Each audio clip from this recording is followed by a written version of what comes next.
నాలాగే చామగడ్డ అంటే మీలో ఎంతమందికిష్టం? చామగడ్డలో ఏ వెరైటీ అంటే ఇష్టం? పులుసు ఇష్టమా? ఫ్రై ఇష్టమా? కూర ఇష్టమా? అనేది కామెంట్ చేసేయండి. ఈరోజు మనమైతే చామగడ్డలతోని కూరని చేసుకుందాం. చాలా అంటే చాలా బావుంటుంది. ఏది చేసినా నేను తింటాను. కానీ చామగడ్డ కూర అంటే ఇంకా ఇష్టంగా తింటాను. దీనికోసం ముందుగా కుక్కర్ గిన్నెలోకి చామగడ్డల్ని వేసేసుకోవాలి ఒక పావు కిలో. ఒక స్పూన్ కందుప్పును కూడా వేసి, ఒక స్పూన్ వరకు ఆయిల్‌ని వేసి 5 విజిల్స్ వచ్చేంత వరకు ఉడికించుకోవాలి. 5 విజిల్స్ తర్వాత ఈ విధంగా ఉడికిపోతుంది. వీటిని చల్ల నీళ్ళల్లోకి వేసేసుకొని స్టవ్ వెలిగించి ఒక కడాయిని పెట్టుకొని ఒక 2 టేబుల్ స్పూన్ వరకు ఆయిల్‌ని వేసుకోవాలి.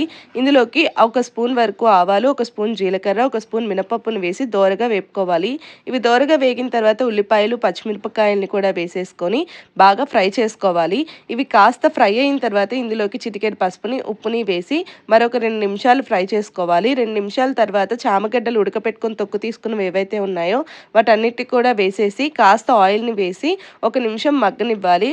ఒక నిమిషం మగ్గిన తర్వాత ఇందులోకి మనం కారాన్ని కూడా వేసి మరొక 2 నిమిషాలు కనుక ఫ్రై చేసుకుంటే మన చామగడ్డ ఫ్రై ఈజీగా రెడీ అయిపోతుంది.